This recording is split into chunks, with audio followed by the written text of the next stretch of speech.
A debt written in scarlet ink. Giuliana Bianchi had always known that in her world, love was weakness. But when her father's enemies came for her, when she was thrown into the arms of Salvatore De Luca, the most feared man in Naples, she learned something worse. She wasn't a prisoner. She was a prize. He leaned in, his voice silk and steel. "Your father stole from me," he murmured. "Now I take you." Chapter 1. The scent of blood and roses. The air in the Bianchi villa was thick with the cloying sweetness of roses, an ironic counterpoint to the metallic tang of blood that now stained the pristine marble floors. Giuliana Bianchi knelt beside her father, Don Alessandro Bianchi, his once immaculate white shirt blooming crimson. Her hands, trembling, pressed against the wound, a futile attempt to stem the tide. Her father's eyes, usually sharp and commanding, were glazed with pain and a terrifying resignation. "Giuliana," he rasped, his voice a broken whisper. They took the contracts that the De Luca holdings. The name sent a shiver of ice down her spine. De Luca. Salvatore De Luca. The name whispered in hushed tones throughout Naples, a name synonymous with power, ruthlessness, and a cold, calculating vengeance. He was a phantom, a legend, a force of nature that even her powerful father had feared. "Papa, hold on," she pleaded, tears blurring her vision. "We'll get you help. Just hold on." But she knew in the hollow ache in her chest, in the silence that had fallen over the normally bustling villa, that it was too late. The assassins, swift and silent as shadows, had vanished, leaving behind only carnage and the lingering scent of their deadly work. A heavy footfall echoed from the grand entrance hall. Giuliana looked up, her heart hammering against her ribs like a trapped bird. Silhouetted against the fading light of the setting sun stood a figure of imposing stature.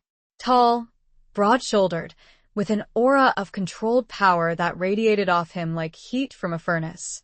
He moved with the grace of a panther, each step deliberate, each movement precise. As he drew closer, the details sharpened. His face was a study in contrasts: a strong jaw, a straight, aristocratic nose, and eyes that were the color of a stormy sea, cold and unforgiving. His dark hair was slicked back, revealing the sharp angles of his face. He was dressed impeccably in a dark suit, the fabric whispering wealth and power. This was no ordinary assassin. This was Salvatore De Luca. He stopped a few feet away, his gaze sweeping over the scene with a chilling detachment. His eyes lingered on Giuliana, a flicker of something unreadable in their depths. It wasn't pity. It wasn't satisfaction. It was appraisal. "Your father was a foolish man, Giuliana Bianchi," he said, his voice a low, resonant rumble that seemed to vibrate through the very air around them. It was a voice that could command armies, a voice that could soothe, a voice that could break. Giuliana met his gaze, her chin lifting in defiance, despite the terror that clawed at her throat. "He was a good man," she choked out, her voice thick with grief and rage. De Luca's lips curved into a smile that didn't reach his eyes. It was a predator's smile, sharp and dangerous. "Good men don't steal from me." He gestured to two men who had followed him, their faces impassive, their hands resting on the weapons holstered at their sides. They were his shadows, his enforcers, the embodiment of his will. "Take her," he ordered, his voice devoid of emotion. Giuliana recoiled, scrambling back, her hands finding purchase on the cold marble. "No, you can't." The men advanced, their movements swift and practiced. They grabbed her, their grips firm but not brutal. She struggled, kicking and scratching, but it was useless. She was no match for their strength. "Your father stole from me," De Luca repeated, his voice a silken whisper that sent a fresh wave of fear through her. He leaned in, his breath warm against her ear. The scent of him, a mix of expensive cologne and something darker, something primal, filled her senses. "Now I take you." The words hung in the air, heavy with unspoken meaning. She wasn't a prisoner, not in the traditional sense. She was a prize, a spoil of war, a pawn in a game she didn't understand. As they dragged her towards the door, She looked back at her father's lifeless body, a single tear tracing a path down her cheek. The roses, still vibrant and fragrant, seemed to mock her, their beauty a cruel reminder of the life that had been so violently ripped away. Outside, the Neapolitan night was alive with the sounds of the city, the distant rumble of traffic, the laughter of children, the strains of music drifting from a nearby trattoria. It was a world that seemed a million miles away from the nightmare she was now trapped in. She was shoved into the back of a black limousine, the plush leather seats a stark contrast to the rough hands that had held her. De Luca slid in beside her, his presence filling the confined space. He didn't speak, didn't look at her. He simply stared straight ahead, his profile a mask of cold indifference. The car sped through the streets, the city lights blurring into a kaleidoscope of color. Juliana sat frozen, her mind racing, trying to make sense of the chaos that had engulfed her life.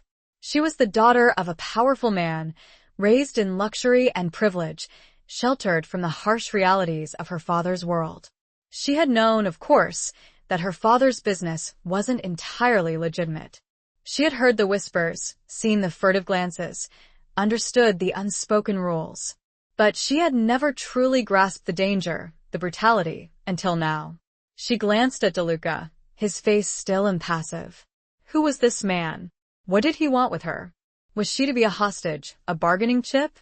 Or something worse? The car pulled up to an imposing villa, even grander than her family home. Surrounded by high walls and armed guards, it looked more like a fortress. The iron gates swung open, revealing a long, winding driveway lined with ancient cypress trees. The villa itself was a masterpiece of architecture, its stone facade bathed in the soft glow of strategically placed lights. It was beautiful, breathtaking, and utterly terrifying. As she was led inside, she caught a glimpse of her reflection in a gilded mirror. Her face was pale, her eyes wide with fear, her elegant dress now rumpled and stained with her father's blood. She looked like a ghost, a shadow of her former self. This was her new reality, a gilded cage built on blood and betrayal. And at the heart of it all stood Salvatore De Luca, her captor, her tormentor, and perhaps something more. The thought sent a shiver of something other than fear through her. Something she wouldn't name. Not yet. But it was there, a flicker of something dangerous, something forbidden. She knew, with a chilling certainty, that her life would never be the same. Chapter 2. Whispers in the Shadowed Courtyard. The villa's interior was a labyrinth of opulence. Juliana was led through vast hallways adorned with priceless artwork, past rooms filled with antique furniture, and up a sweeping staircase that seemed to reach for the heavens. The silence was unnerving, broken only by the soft click of her heels on the marble floors and the hushed whispers of the servants who appeared and disappeared like phantoms. They avoided her gaze, their faces carefully blank, as if afraid to acknowledge her presence. She was shown to a room that was more a suite than a bedroom. It was lavishly decorated, with silk drapes, a four-poster bed draped in velvet, and a balcony overlooking a meticulously manicured garden. A fire crackled merrily in the hearth, casting a warm glow over the room, but it did little to dispel the chill that had settled deep in Juliana's bones. A young woman, no older than Juliana herself, entered the room, carrying a tray laden with food.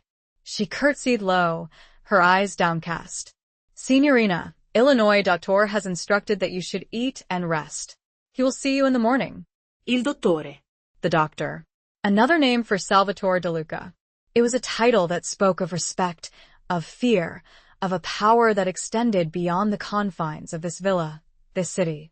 The girl, whose name Juliana learned was Sophia, placed the tray on a small table near the fire. The aroma of roasted chicken, rosemary potatoes, and freshly baked bread filled the air, but Juliana's stomach churned. She had no appetite. "Thank you, Sophia," she managed, her voice barely a whisper. Sophia hesitated, then glanced up, her eyes filled with a mixture of fear and pity. "Signorina, be careful. Il dottore, he is not a man to be trifled with." Juliana nodded, her throat tight. She didn't need to be told. She had seen the coldness in his eyes, felt the power that radiated from him. She was a pawn in his game, and she had no illusions about the danger she was in. After Sophia left, Juliana walked to the balcony, drawn by the cool night air. The garden below was a symphony of shadows and moonlight, the scent of jasmine and night-blooming cereus heavy in the air. It was beautiful, serene, a world away from the violence and terror she had experienced just hours before. But even here, in this seemingly idyllic setting, she felt trapped. The high walls that surrounded the villa, the armed guards who patrolled the grounds, were a constant reminder of her captivity. She leaned against the railing, her gaze fixed on the distant lights of Naples. She thought of her father, of the life she had lost, of the uncertain future that lay ahead. Tears welled in her eyes, hot and bitter. She allowed herself to cry, to release the grief and fear that had been building inside her. A sound behind her made her stiffen. She turned, her heart pounding, to see Salvatore De Luca standing in the doorway, his face shadowed, his expression unreadable.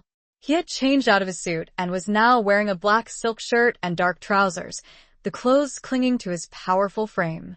He moved towards her, his footsteps silent on the plush carpet.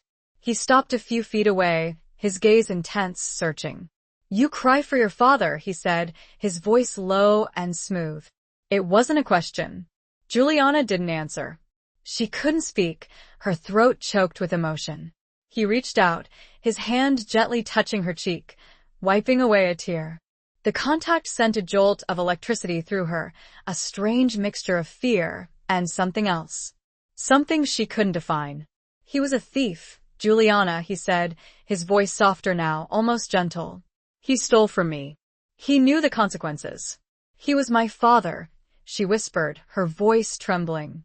His hand dropped, his expression hardening. "And I am your keeper. For now." He turned to leave, then paused at the doorway. "Eat," he said, his voice once again commanding. "You will need your strength." He left, closing the door behind him, leaving Juliana alone with her thoughts, her fears, and the unsettling awareness of his presence, a presence that seemed to fill the room even in his absence. She stared out at the garden, the beauty of it now tainted by the knowledge of her captivity. She was a bird in a gilded cage, a rose plucked from its stem, destined to wither and die in the hands of her captor. Or was she?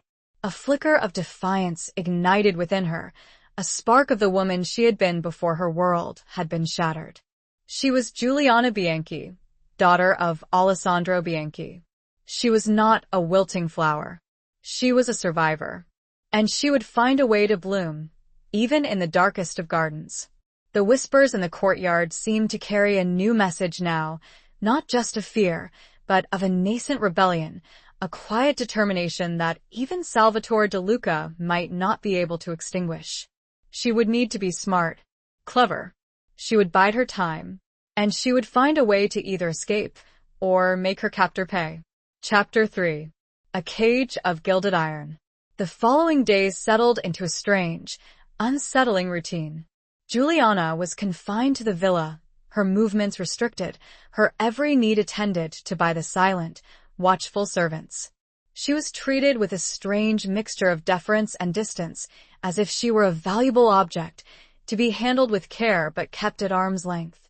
Meals were brought to her room, elaborate affairs that she barely touched. She spent hours wandering the villa, exploring its hidden corners, memorizing its layout, searching for a way out, a weakness in its defenses. But the villa was a fortress designed to keep people in, as much as to keep people out. She saw Salvatore De Luca only occasionally, and always from a distance. He was a constant presence, a shadow lurking at the edges of her awareness. She would catch glimpses of him in the courtyard, talking to his men, his face a mask of cold authority. She would hear his voice, low and resonant, echoing through the hallways. She would feel his gaze on her, even when she couldn't see him, a prickling sensation on her skin that made her both terrified and strangely alive. One afternoon, she found herself in the library, a vast room filled with floor-to-ceiling bookshelves, leather-bound volumes, and the scent of old paper and beeswax. It was a sanctuary, a place where she could escape, if only for a little while, from the reality of her captivity. She was browsing the shelves, her fingers tracing the spines of the books, when she heard a voice behind her. "You have a taste for literature, Signorina Bianchi?" It was Salvatore De Luca. He was standing in the doorway, leaning against the frame, his arms crossed, his gaze fixed on her. He was wearing a dark suit again, the fabric accentuating his broad shoulders and lean physique. Juliana turned, her heart beating faster. She hadn't heard him approach. I enjoy reading," she said, her voice steady despite the tremor in her hands. He pushed himself off the doorframe and moved towards her, his footsteps silent on the thick Persian rug. He stopped a few feet away, his presence overwhelming in the quiet stillness of the room. "What do you read?" he asked, his voice a low murmur. She gestured to the shelves. "Everything. History, philosophy, poetry," he nodded, his eyes scanning the titles. "A woman of intellect. I admire that." His words surprised her. She had expected him to be dismissive, to treat her as nothing more than a possession. But there was a flicker of something in his eyes, a hint of respect. "And what do you read, Doctor?" she asked, the title sounding strange on her tongue. A faint smile touched his lips. "I prefer the classics. Machiavelli, Sun Tzu, The Art of War." She shivered, despite herself. The titles were chilling, a reminder of the world he inhabited, the world she was now a part of. Do you always get what you want?" she asked, the question escaping her lips before she could stop it. His smile widened, but it didn't reach his eyes. "Always," he said, his voice soft but firm. "One way or another." The implication was clear. She was his, and he would keep her until he decided otherwise. He reached out, his fingers brushing against a strand of her hair that had come loose from her braid. The contact was brief, fleeting, but it sent a jolt of awareness through her. "You are beautiful, Juliana," he said, his voice a husky whisper, "like a rare and exotic flower." She recoiled, stepping back, her cheeks flushing. "I am not a flower, to be plucked and admired," she said, her voice sharper now. "I am a woman, with a mind and a will of my own." He raised an eyebrow, a hint of amusement in his eyes. "Indeed. And a spirit that refuses to be broken. I find that intriguing." He turned to leave, then paused at the doorway, looking back at her. "Dinner will be served in the main dining room tonight," he said. "At 8. Do not be late." He left, leaving Juliana alone, her heart pounding, her mind racing. His words, his touch, his presence, had stirred something within her, a complex mixture of fear, anger, and something else. Something she wouldn't acknowledge. As she prepared for dinner, she couldn't shake the feeling of unease. The gilded cage was still a cage, no matter how luxurious. But she was starting to understand the rules of the game, the power dynamics at play. And she was beginning to realize that she might have more weapons at her disposal than she had initially thought. She may be trapped, but in her own family, cunning was valued above brute force. She would have to use every ounce of her intellect, every shred of her courage, if she was to survive this. She had no idea what Salvatore had planned for the dinner that night, but she felt a subtle shift, a change in the wind. This was something more than just another command. It was a summons and a testing. Chapter 4. The Serpent's First Offer. The dining room was a scene of breathtaking grandeur. A massive crystal chandelier hung from the vaulted ceiling, casting a dazzling light over the room. A long, polished mahogany table dominated the center, set with fine china, gleaming silverware, and sparkling crystal glasses. The walls were adorned with tapestries depicting scenes of ancient battles and mythical creatures. The air was filled with the aroma of roasted meats, savory sauces, and expensive wine. Juliana entered the room, her steps hesitant, her heart pounding. She was wearing a simple black dress, the only one she had been allowed to bring from her former home. It was elegant, understated, a deliberate choice to project an image of quiet dignity, not defiance. Salvatore De Luca was already seated at the head of the table, his presence dominating the room. He rose as she approached, a faint smile playing on his lips. "Juliana," he said, his voice smooth and welcoming. "You look radiant." She inclined her head, acknowledging his compliment, but her eyes remained wary. She took the seat he indicated, opposite him, the vast expanse of the table separating them. Servants appeared, silent and efficient, serving a multi-course meal that was a feast for the senses. Juliana picked at her food, her appetite non-existent. She was too tense, too aware of DeLuca's gaze on her, to enjoy the elaborate dishes. He, on the other hand, ate with relish, savoring each bite, each sip of wine. He seemed completely at ease, as if this were a perfectly normal dinner party, not a scene of captivity and unspoken tension. "Tell me, Juliana," he said, after a long silence, "what do you know of your father's business?" The question caught her off guard. She had expected him to interrogate her about the stolen contracts, to threaten her, to use her as leverage. But this was different.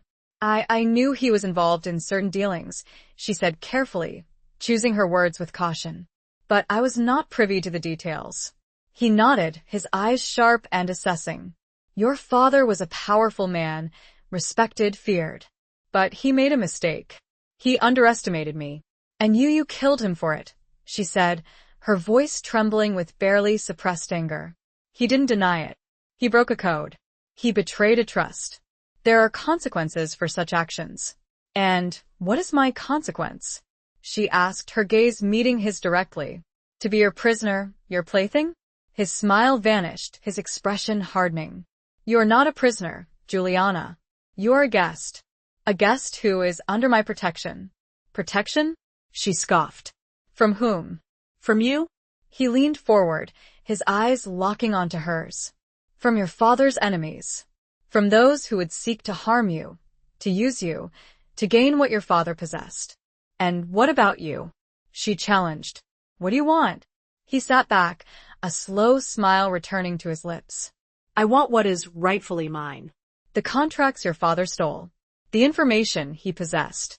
The influence he wielded. And you think I have those things? You are your father's daughter. You share his blood, his intellect, his spirit. You may not know everything, but you know more than you realize." He paused, taking a sip of his wine. "I am willing to make you an offer, Juliana." "A proposition." Her heart quickened. This was it. The moment of truth. "What kind of proposition?" she asked, her voice barely a whisper. "Cooperate with me," he said, his voice low and intense. "Help me recover what your father stole. Help me understand his network, his connections, his secrets. And in return, I will offer you your freedom, your life, and perhaps something more." The offer was tempting, alluring. Freedom. A chance to escape this gilded cage, to rebuild her life. But it was also a trap. A web of deceit and danger. To cooperate with him would be to betray her father's memory, to become complicit in his world, the world that had led to his death. But to refuse would be to condemn herself to an uncertain fate, to remain his captive, his plaything. She looked at him, her mind racing, weighing her options. The serpent was offering her the apple, promising her paradise, but she knew the price would be steep. "And if I refuse?" she asked, her voice steady despite the turmoil inside her. His eyes darkened, the warmth vanishing, replaced by a chilling coldness. "Then you will remain here, Juliana, until I decide otherwise. And I assure you, my patience is not infinite." The choice was clear. Cooperate, or face the consequences. But even as she considered the offer, a third option began to form in her mind. A dangerous, reckless option. An option that might lead to her destruction, but also to her ultimate liberation. She would play his game, but she would play it on her own terms. She would pretend to cooperate, while secretly searching for a way to outwit him, to turn the tables, to reclaim her life and her freedom. The serpent had made his offer, but the rose had thorns. And she was about to show him just how sharp they could be. She lifted her chin, meeting that chilling gaze. He had laid his cards out, and even though her future remained a dangerous, murky unknown, she knew the next move was hers. Chapter 5. Masks of Civility and Cruelty. Juliana's decision to feign cooperation marked the beginning of a dangerous dance. She entered a world of veiled threats, subtle manipulations, and constant surveillance. Every conversation with Salvatore was a battle of wits, a test of her ability to conceal her true intentions while extracting information from him. She began to spend hours with him, ostensibly reviewing her father's papers, deciphering his coded notes, and identifying his contacts. She played the part of the dutiful daughter, eager to help, to atone for her father's sins. She asked questions, carefully crafted to appear innocent, yet designed to probe the depths of his organization, his ambitions, his weaknesses. Salvatore, in turn, treated her with a calculated courtesy. He was charming, attentive, almost seductive. He would share stories of his past, his rise to power, his vision for the future. He would speak of honor, loyalty, and the importance of family. He would paint himself as a man of principle, a leader who valued justice and fairness, even as he ruled his empire with an iron fist.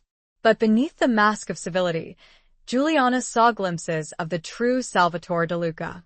The coldness in his eyes when he spoke of his enemies. The ruthlessness in his voice when he gave orders to his men. The casual cruelty with which he treated those who displeased him.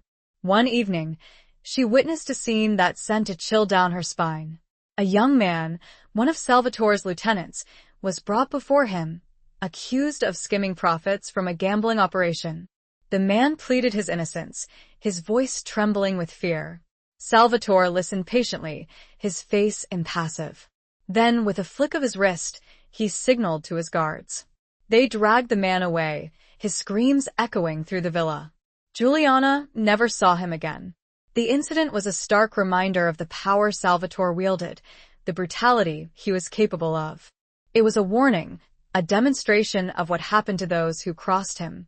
But it also fueled her determination. She saw the fear in the eyes of the servants, the hushed whispers in the hallways, the undercurrent of resentment that simmered beneath the surface of obedience. She realized that Salvatore's empire, built on fear and intimidation, was not as solid as it appeared. There were cracks in the foundation, weaknesses that could be exploited. She began to cultivate relationships with the staff, subtly, cautiously. She learned their names, their stories, their grievances. She listened to their complaints, their fears, their hopes. She offered them kindness, a small gesture of humanity in a world of coldness and cruelty. She discovered that Sofia, the young maid who had first attended to her, had a brother who worked in Salvatore's shipping business. The brother, Marco, was disgruntled, resentful of the low wages and harsh working conditions. Juliana saw an opportunity. She started leaving small gifts for Sofia, trinkets, pieces of jewelry, things she had brought from her former home.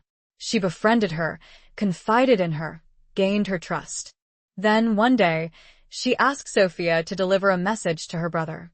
A message offering him a chance to improve his situation, to gain a measure of revenge against Salvatore. It was a risky move, a gamble that could cost her everything. But she was desperate. She needed allies, information, a way to fight back.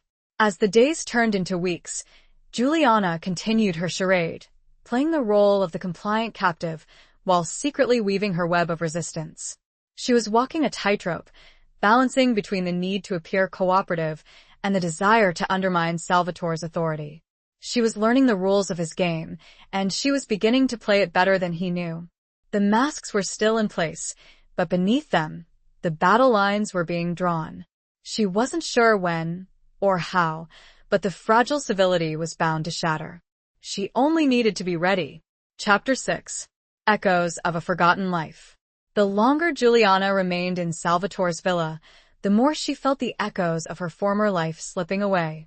The memories of her childhood, her friends, her studies, the simple pleasures of a life lived in freedom, seemed like fragments of a dream, fading with each passing day. She would often find herself standing by the window of her room, gazing out at the city below, imagining what her life might have been like if her father had not been killed, if she had not been taken captive. She would picture herself walking through the streets, visiting the shops, meeting friends for coffee, attending lectures at the university. But those images were becoming increasingly distant, replaced by the harsh realities of her present existence. The luxurious villa, the attentive servants, the elaborate meals, none of it brought her any joy. She felt like a ghost, haunting the halls of a life that was not her own. One day, while exploring the villa, she stumbled upon a small, neglected room at the end of a long corridor. It was filled with dusty furniture, covered in sheets, and the air was thick with the scent of decay. It was a storage room, a repository of forgotten objects, relics of a bygone era. As she looked around, her eye caught sight of a familiar object tucked away in a corner. It was a piano, an old, upright Steinway, its ivory keys yellowed with age, its wood scarred and scratched. Juliana's heart skipped a beat. She had learned to play the piano as a child, taking lessons from a renowned maestro. It had been her passion, her escape, a way to express her emotions, to find solace in the beauty of music. She approached the piano, her fingers trembling as she lifted the cover. She sat down on the worn bench, her hands hovering over the keys. For a moment, she hesitated, afraid to break the silence, to shatter the illusion of a forgotten dream. Then she began to play. At first, her fingers were stiff, clumsy, and used to the feel of the keys. But gradually, the muscle memory returned, and the music began to flow. She played a piece by Chopin, a nocturne filled with longing and melancholy, a reflection of her own feelings of loss and isolation. The music filled the room, resonating through the dusty air, chasing away the shadows. As she played, she closed her eyes, losing herself in the melody, in the rhythm, in the sheer act of creation. For a brief moment, she was not a captive, not a pawn in a dangerous game. She was simply Juliana, a young woman expressing her soul through music. When she finished, she sat in silence, her hands resting on the keys, her heart filled with a mixture of sadness and peace. She had rediscovered a part of herself that she thought she had lost, a connection to her past, a reminder of who she had been and who she still could be. A sound behind her made her turn. Salvatore was standing in the doorway, his face unreadable, his eyes fixed on her.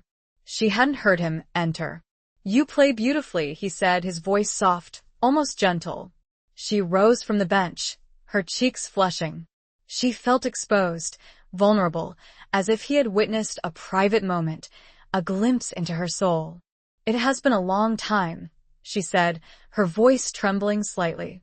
He moved towards her, his footsteps silent on the dusty floor.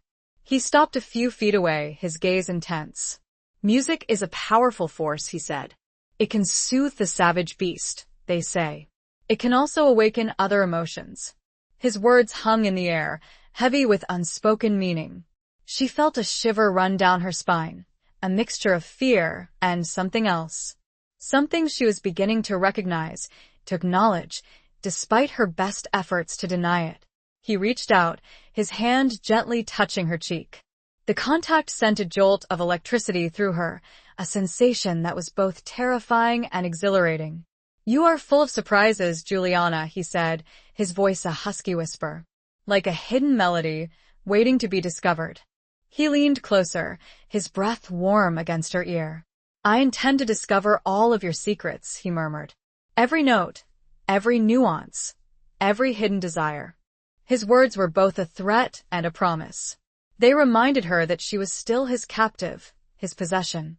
But they also hinted at something more, something deeper, a connection that transcended the boundaries of their situation. This moment, hearing her play, seeing this glimpse of the person she was before all this horror, it had clearly moved something inside of him. She did not know what, but she saw a glimmer of something. A change. She pressed on, needing to know. "And what if there's nothing left to discover?" She quipped, keeping her tone light. But the question mattered.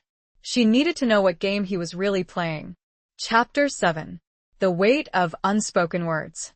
Salvatore's response to her question was not immediate. He held her gaze, his stormy eyes searching hers, as if trying to decipher the truth behind her words. The silence stretched, thick with unspoken tension, the only sound the faint crackling of the embers in the distant and used fireplace. Finally, he spoke, his voice low and laced with a subtle intensity that sent a shiver down her spine. "Then I shall create new ones," he said, his fingers tracing the line of her jaw, sending a cascade of unexpected sensations through her. "New secrets, new desires, new melodies just for us." The implication was clear. He wasn't just interested in her past, in her father's secrets. He was interested in her, in the woman she was, in the woman she could become. He wanted to mold her, to shape her, to make her his, not just in body, but in mind and soul. Juliana felt a surge of conflicting emotions. Fear, of course, at the prospect of losing herself completely in his world, of becoming a mere extension of his will. But also a flicker of something else. A dangerous, intoxicating thrill at the thought of being the object of such intense focus, of such possessive desire. She pulled back, breaking the spell, creating a physical distance that mirrored the emotional chasm between them. "I am not a blank canvas, Dator," she said, her voice regaining its strength, its defiance. "I am already painted, with my own colors, my own experiences, my own scars." He smiled, a slow, knowing smile that acknowledged her resistance, even as it hinted at his determination to overcome it. "Scars are merely proof of survival, Juliana. They tell a story, and I am a very patient listener." He turned to leave, then paused at the doorway, looking back at her. "The offer I made you about cooperating, it still stands. But I am beginning to think that there are other ways to persuade you." His words were a veiled threat, a reminder of his power, of her vulnerability. But they also contained a subtle challenge, an invitation to continue their dangerous dance, to push the boundaries, to see who would break first. After he left, Juliana remained in the dusty room, her thoughts a whirlwind of confusion and uncertainty. She went back to the piano, running her fingers over the yellowed keys, but she didn't play. The music, the solace she had found, seemed to have vanished, replaced by a sense of unease, of anticipation. She realized that she was playing a dangerous game, not just with Salvatore, but with herself. She was attracted to him, despite her best efforts to deny it. His power, his intensity, his dark charisma were drawing her in, like a moth to a flame. She was walking a tightrope, balancing between her desire for freedom and the growing pull of a forbidden desire. She thought of Marco, Sophia's brother, and the message she had sent him. She had received no reply, and the silence was weighing on her. Had he betrayed her? Had Salvatore discovered her plan? Or was he simply biding his time, waiting for the right moment to strike? The uncertainty was gnawing at her, fueling her anxiety. She needed to know, to act, to regain some control over her situation. She decided to take a risk. She would seek out Salvatore, confront him, force him to reveal his hand. She would use his attraction to her, his desire to discover her, as a weapon against him. She found him in his study, a dimly lit room filled with books, maps, and the scent of leather and cigars. He was sitting at his desk, reviewing documents, his face illuminated by the soft glow of a lamp. She entered without knocking, her steps deliberate, her chin held high. He looked up, his eyes widening slightly in surprise, then narrowing in a mixture of amusement and anticipation. "Juliana," he said, his voice smooth and welcoming. "To what do I owe this unexpected pleasure?" She stopped a few feet from his desk, her gaze meeting his directly. "I want to know what you intend to do with me," she said, her voice steady, devoid of fear. "I want the truth. No more games, no more veiled threats. Just the truth." He leaned back in his chair, his eyes studying her, assessing her. The weight of unspoken words hung heavy in the air, a palpable tension that crackled with the promise of either revelation or destruction. The moment was a precipice, and she knew she was pushing him, testing the very limits of his patience and his desire.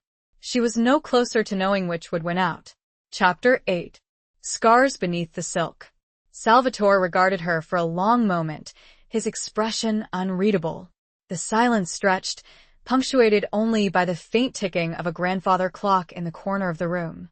It was a silence filled with unspoken challenges, with the raw, untamed energy of their conflicting wills. Finally, he spoke, his voice a low rumble that seemed to vibrate through the very air around them. "The truth, Juliana?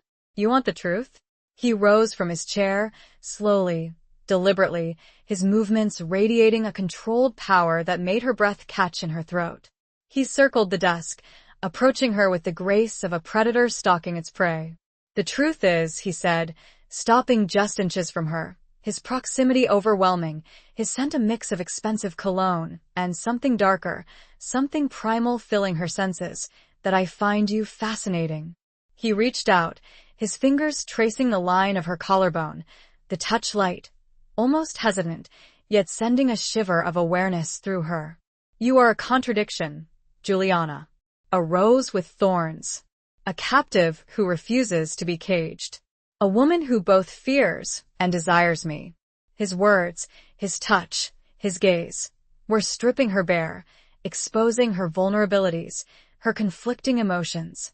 She felt naked, exposed, under his scrutiny, yet strangely empowered. "And what do you desire, Doctor?" she asked, her voice a husky whisper, her heart pounding against her ribs. She refused to look away, to break the intensity of their gaze, even as she felt herself trembling on the edge of something dangerous, something unknown. His eyes darkened, the storm within them intensifying. "I desire to understand you," he said, his voice a rough murmur. "To unravel the mystery that is Juliana Bianchi. To see beneath the surface, beneath the silk, to the scars that make you who you are." He reached out, his hand gently lifting her chin, forcing her to meet his gaze. "I want to know what makes you tremble, Juliana. What makes you fight? What makes you burn?" His words were a challenge, a provocation, an invitation to a dangerous game. He was offering her a glimpse into his own desires, his own vulnerabilities, even as he sought to exploit hers. She met his gaze, her own eyes flashing with defiance, with a nascent desire that mirrored his own. "And what if I refuse to be unraveled?" she asked, her voice trembling slightly, betraying the turmoil within her. A faint smile touched his lips, a smile that didn't reach his eyes. "Then I shall enjoy the process of trying," he said, his voice a silken whisper. "And I assure you, Juliana, I am a very persistent man." He leaned closer, his breath warm against her ear. "But I also believe in reciprocity," he murmured. "You show me your scars, Juliana, and I will show you mine." The offer was unexpected, intriguing. A glimpse into the man behind the mask, the human being beneath the ruthless exterior. A chance to understand the forces that had shaped him, the demons that haunted him. But it was also a trap. A way to gain her trust, to lower her defenses, to make her vulnerable.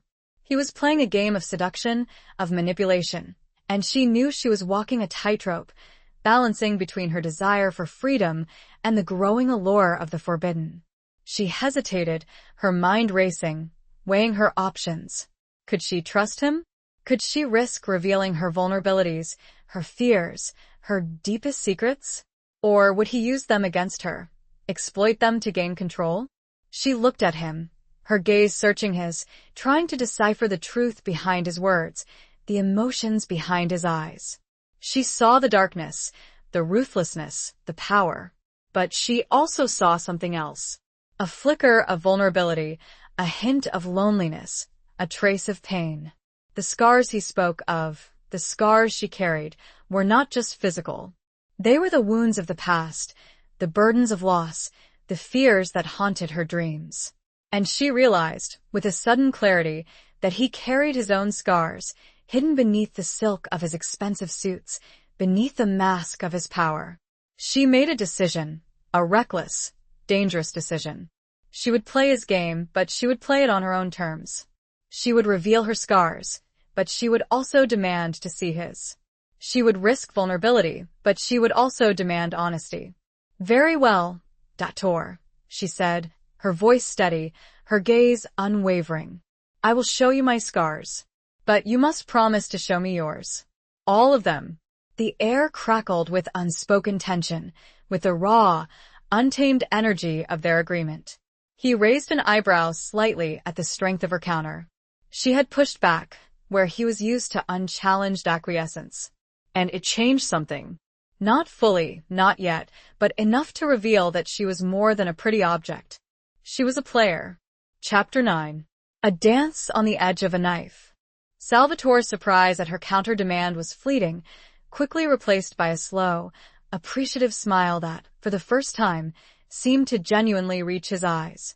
It was a smile that acknowledged her courage, her defiance, and perhaps a grudging respect for her refusal to be simply a pawn in his game. "Brave, Juliana," he murmured, his voice laced with a hint of admiration. "Very brave. I accept your terms. But be warned, Kara, my scars run deep. And some wounds never fully heal." The agreement forged between them was a fragile truce, a dangerous pact built on a foundation of mutual vulnerability and unspoken desires. It was a dance on the edge of a knife, where one wrong step could lead to disaster, to betrayal, to heartbreak. He led her to a small, private sitting room adjoining his study, a room she had never seen before. It was more intimate than the grand, formal spaces of the villa, furnished with comfortable armchairs, a fireplace that crackled merrily, and walls lined with bookshelves filled with well-worn volumes. The air was warm, inviting, a stark contrast to the cold formality of the rest of the villa. He poured them each a glass of amber liquid from a crystal decanter, handing her one with a slight inclination of his head. "Amaro," he said. "A bitter drink. For a bitter truth." They sat in silence for a moment, each sipping their drinks, the silence punctuated only by the crackling fire and the faint ticking of a clock on the mantelpiece. The atmosphere was charged with anticipation, with the unspoken weight of the revelations to come. Juliana decided to take the initiative, to break the silence, to set the tone for their exchange. "My father," she began, her voice steady, her gaze fixed on the swirling liquid in her glass. "His death, it was not just about stolen contracts, was it? There was something more personal." Salvatore looked at her, his eyes darkening, the shadows in the room seeming to deepen around him. "Your father and we were once friends," he said, his voice low, laced with a hint of regret, of pain. "Brothers almost. We grew up together, in the same streets, in the same business." He paused, taking a long sip of his drink, his gaze fixed on the flames dancing in the fireplace. "We shared everything. Dreams, ambitions, secrets. But power corrupts. And absolute power corrupts absolutely." He looked at her, his eyes filled with a mixture of sadness and bitterness. "Your father, he betrayed me. He stole from me, not just money but trust. He broke a sacred oath. And in our world, Juliana, betrayal is the ultimate sin." His words were a revelation, a glimpse into the complex history that had shaped their lives, their families, their destinies. It was a story of friendship, betrayal, and revenge, a classic tale of power and its corrupting influence.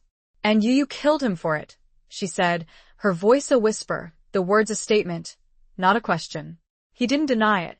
"I did what I had to do," he said, his voice devoid of emotion, his face a mask of cold detachment. "To protect my family, my honor, my empire." "And me?" she asked, her voice trembling slightly. "What am I to you? A trophy?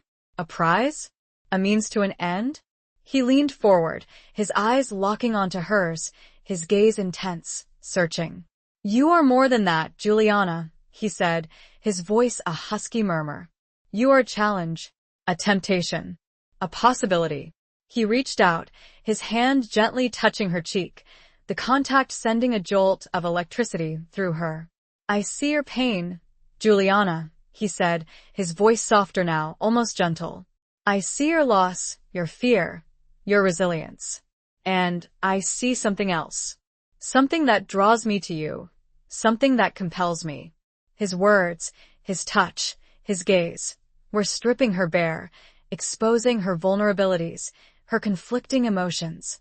She felt naked, exposed under his scrutiny, yet strangely connected. "And what about your scars, Doctor?" she asked, her voice a breathless whisper. What are the wounds that haunt you? He hesitated, his eyes flickering with a hint of vulnerability, a trace of pain that he quickly masked. The dance continued, each of them circling the other, revealing glimpses of their truths, while still holding back, guarding their deepest secrets. It was a precarious balance, a delicate negotiation, a dance on the edge of a knife, and the next move was his. The question lingered, would he truly open up, or was this just another level of his carefully constructed game? Chapter 10. The Price of Defiance. Salvatore withdrew his hand, the warmth of his touch replaced by a chilling emptiness. He stood up, walking towards the fireplace, his back to Juliana, his silhouette outlined against the flickering flames. The silence stretched, heavy and oppressive, filled with the unspoken weight of his past, his secrets, his pain.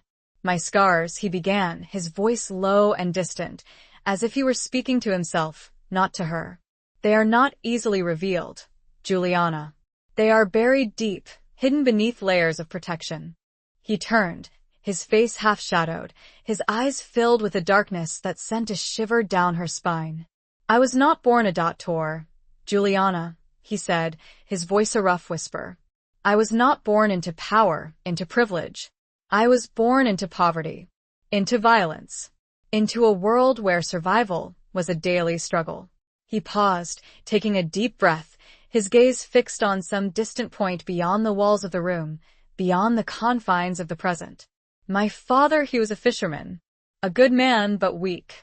He was killed when I was a boy, murdered by a rival family over a fishing territory. Juliana felt a pang of sympathy, a flicker of understanding. She, too, had lost her father to violence, to the ruthless world of power and betrayal. My mother, she was heartbroken, Salvatore continued, his voice choked with emotion. She could not cope. She died a few months later. Of grief, they said. He was silent for a moment, his hands clenched into fists, his body tense with barely suppressed rage, with a pain that seemed to echo through the years. I was left alone, he said, his voice a whisper. An orphan. A target. I had to learn to survive. To fight. To kill. He looked at her, his eyes filled with a chilling intensity. I learned early on, Juliana, that the world is a cruel place. That the only way to survive is to be stronger, more ruthless, more unforgiving than your enemies. He moved towards her, his footsteps silent on the thick carpet. He stopped a few feet away, his presence overwhelming, his gaze locking onto hers. I built my empire from nothing, he said, his voice a low growl. With my own hands. With my own blood. With my own sacrifices. He reached out, his fingers tracing the line of her jaw, the touch light, almost hesitant, yet sending a cascade of unexpected sensations through her. And I will not let anyone take it from me. Not even you, Juliana. His words were a warning, a threat, a reminder of his power, of her vulnerability. But they were also a confession, a glimpse into the wounded heart that beat beneath the ruthless exterior. Juliana met his gaze, her own eyes filled with a mixture of fear and compassion. She saw the pain, the loss, the loneliness that haunted him. She saw the scars that he carried, the wounds that had shaped him, the demons that drove him. But she also saw something else.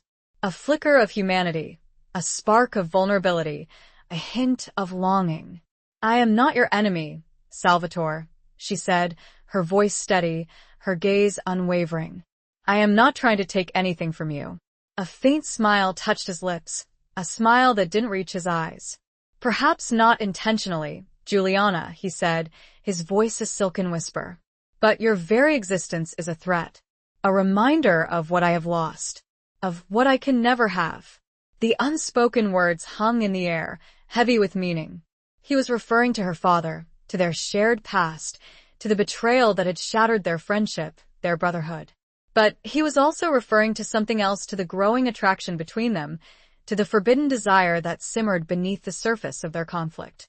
Suddenly, the door burst open, and two of Salvatore's men rushed in, their faces grim, their weapons drawn. Doctor, One of them exclaimed, his voice urgent, panicked. "We have a problem.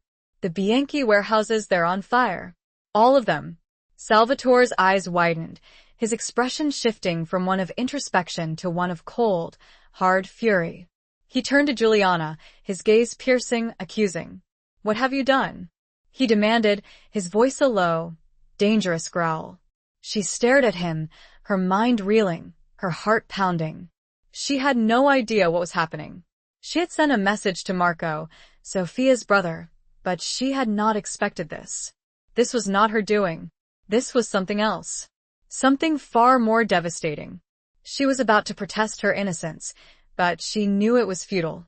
In his eyes, she was guilty. She was the enemy. She was a Bianchi. The price of defiance, whether she was guilty or not, had just been made brutally clear. Chapter 11. Cracks in the Foundation. The news of the fire at the Bianchi warehouses sent a shockwave through the villa. Chaos erupted. Men shouted orders, running through the hallways, their faces grim, their weapons drawn. The air was thick with tension, with the smell of smoke and the distant wail of sirens. Salvatore stood frozen for a moment, his eyes blazing with fury, his hands clenched into fists. He looked at Juliana, his gaze piercing, accusing, as if she had personally set the fires herself. "This is your doing," he said, his voice a low, dangerous growl. "You betrayed me. You used me. You lied to me." Juliana met his gaze, her own eyes flashing with defiance, with a surge of anger that matched his own. "I did nothing," she said, her voice steady, her chin held high. "I had no part in this. I swear to you, Salvatore, I am not your enemy." He didn't believe her. She could see it in his eyes, in the cold, hard set of his jaw, in the way he turned away from her, dismissing her, rejecting her. "Take her back to her room," he ordered his men, his voice devoid of emotion. "And keep her there, under guard, until I decide what to do with her." The men grabbed her, their grips firm, bruising. She didn't resist. She knew it was useless. She was his prisoner again, her brief taste of freedom, of trust, shattered. As she was led away, she caught a glimpse of Salvatore, his face a mask of cold fury, giving orders to his men, preparing to deal with the crisis, to salvage what he could of his empire. He didn't even look at her. She was nothing to him now, just a pawn, a liability, a traitor. Back in her room, Juliana paced restlessly, her mind racing, trying to make sense of what had happened. Who had set the fires? And why? Was it Marco, Sophia's brother, acting on his own, taking revenge against Salvatore? Or was it someone else, a rival family, seizing the opportunity to strike at Salvatore while he was vulnerable? She thought of the message she had sent to Marco, offering him a chance to improve his situation, to gain a measure of revenge. She had been careful, discreet, but perhaps not careful enough. Had Salvatore discovered her plan? Had he used it against her, setting her up, making her appear guilty? The questions swirled in her mind, unanswered, unanswerable. She felt trapped, helpless, caught in a web of deceit and betrayal that she didn't understand. She went to the window, gazing out at the city below. The sky was glowing orange, reflecting the flames that were consuming the Bianchi warehouses, the last vestiges of her family's legacy. She felt a surge of despair, of hopelessness. She had lost everything. Her father, her home, her freedom, and now even the fragile trust she had begun to build with Salvatore. But even in her despair, a flicker of defiance remained.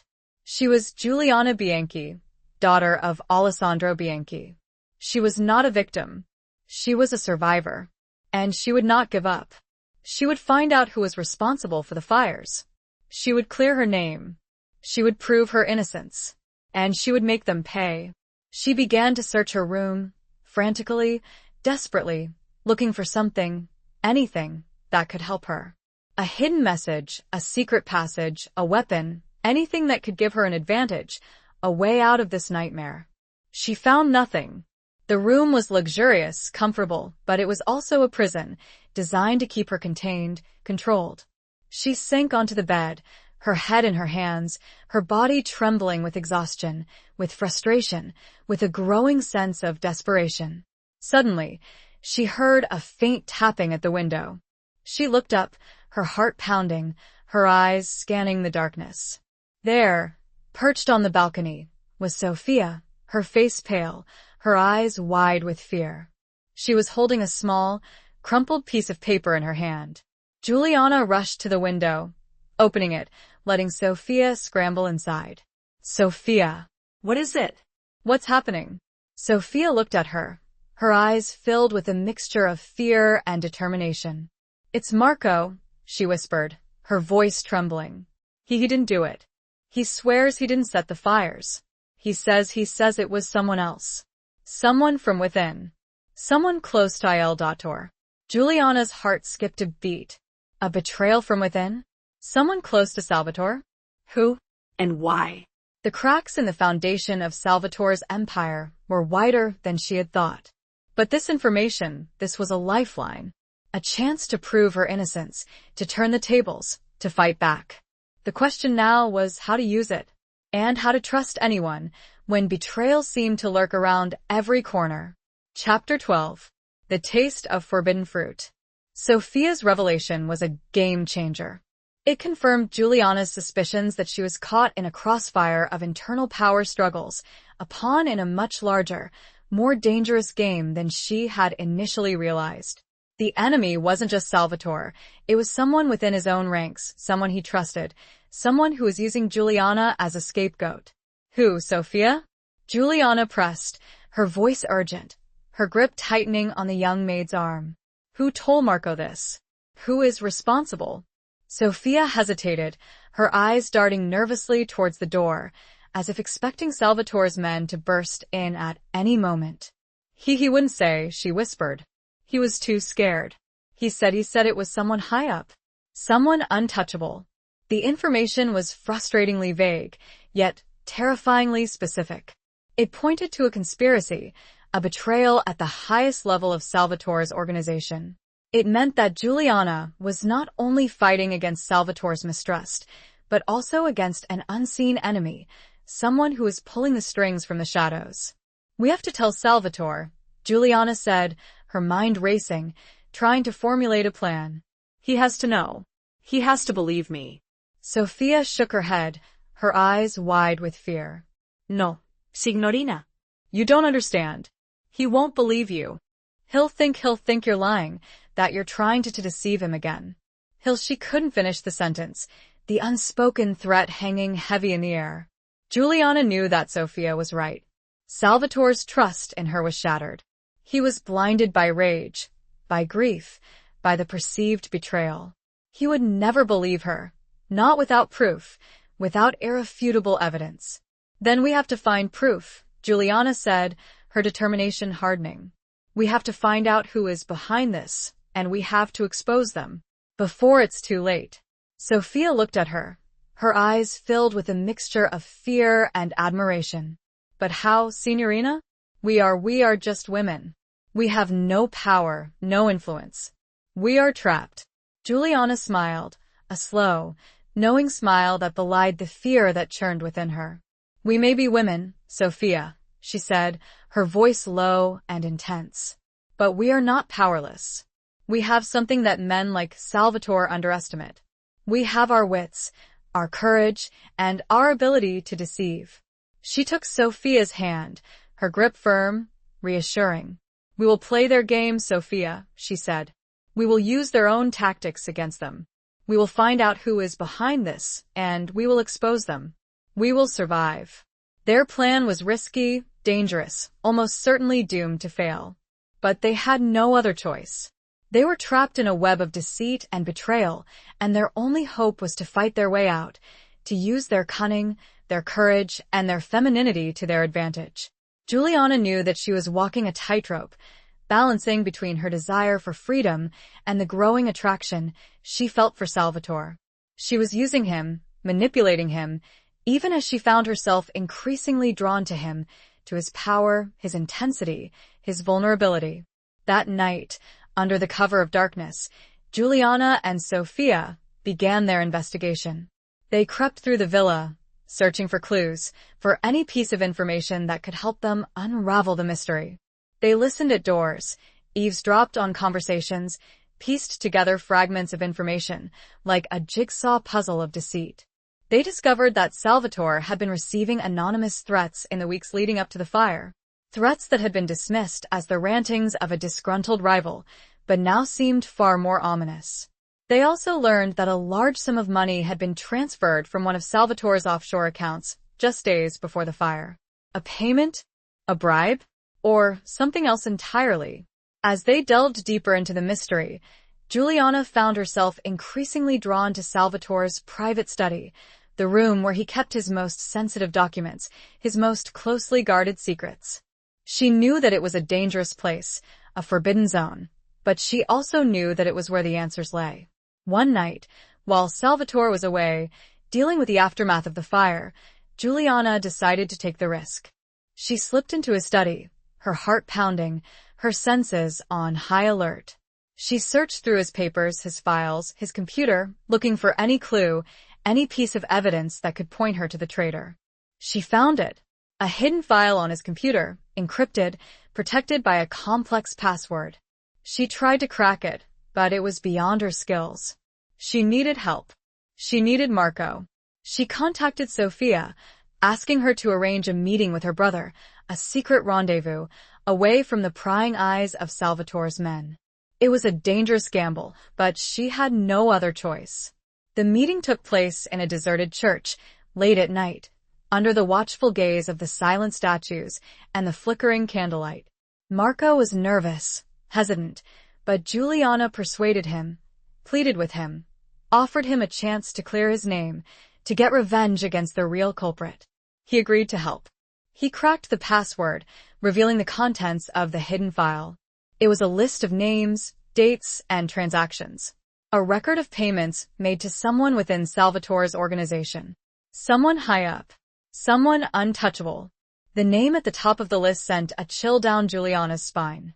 It was a name she recognized, a name she had heard whispered in the hallways of the villa. A name that belonged to Salvatore's most trusted advisor, his right-hand man, his cousin. Antonio. The taste of the forbidden fruit was bitter indeed, as the truth revealed a betrayal far deeper and more personal than she could have ever imagined. Chapter 13. A Storm Gathering. The revelation of Antonio's betrayal was a devastating blow. It shattered Juliana's remaining illusions about the world she had been thrust into, a world where loyalty was a commodity, trust a weakness, and family a weapon. Antonio, Salvatore's cousin, his closest confidant, the man he had trusted implicitly, was the mastermind behind the plot, the architect of Juliana's framing, the one who had set the fires that had destroyed the Bianchi warehouses. The knowledge was a heavy burden, a dangerous secret that Juliana now carried. She knew that she had to tell Salvatore, to expose Antonio's treachery, but she also knew that it would be a perilous undertaking. Salvatore was a proud man, a powerful man, and he would not take kindly to the news that he had been betrayed by his own flesh and blood. She also had to consider the timing. Salvatore was still reeling from the aftermath of the fire, his empire weakened, his enemies circling. Revealing Antonio's betrayal now could destabilize his organization, create chaos, and potentially lead to even more violence. She decided to wait, to bide her time, to gather more evidence, to build a stronger case against Antonio. She needed irrefutable proof, something that Salvatore could not ignore, could not dismiss. In the meantime, she continued to play the role of the captive, the prisoner, allowing Salvatore to believe that she was still under his control, that she was still his enemy. It was a difficult charade, a constant test of her will, her courage, and her growing feelings for him. She found herself increasingly drawn to Salvatore, despite his mistrust, despite his accusations, despite the danger that he represented. She saw the pain beneath his anger, the vulnerability beneath his strength, the loneliness beneath his power. She saw the man he was, the man he could be, if only he could break free from the chains of his past, from the cycle of violence and betrayal that had defined his life. She would often find herself watching him, observing him, studying him as if trying to decipher the enigma that he was. She would catch glimpses of him in the courtyard, talking to his men, his face a mask of cold authority. She would hear his voice, low and resonant, echoing through the hallways. She would feel his gaze on her, even when she couldn't see him, a prickling sensation on her skin that made her both terrified and strangely alive. One evening, she found him in the library, the same room where they had first spoken, where he had first revealed a glimpse of his interest in her. He was standing by the window, gazing out at the city below, his face illuminated by the soft glow of the setting sun. She approached him, her steps silent on the thick Persian rug. He didn't turn, didn't acknowledge her presence, but she knew that he was aware of her. "Salvatore," she said, her voice soft, hesitant. He turned, his eyes meeting hers, his expression unreadable. The silence stretched, heavy with unspoken tension, with the weight of their shared history, their conflicting emotions. "What do you want, Juliana?" he asked, his voice devoid of emotion, his gaze cold, distant. She took a deep breath, steeling herself for what she was about to say. "I know who set the fires," she said, her voice steady, her gaze unwavering. It wasn't me. "It was Antonio." His eyes widened slightly, a flicker of surprise, of disbelief, crossing his face. But then, the mask returned, the coldness, the hardness, the denial. "You lie," he said, his voice a low growl. "Antonio is my cousin. My most trusted advisor." "He would never." "He did," she insisted, her voice rising in frustration. "I have proof. I can show you. Please, Salvatore, you have to believe me." He turned away from her, dismissing her, rejecting her plea.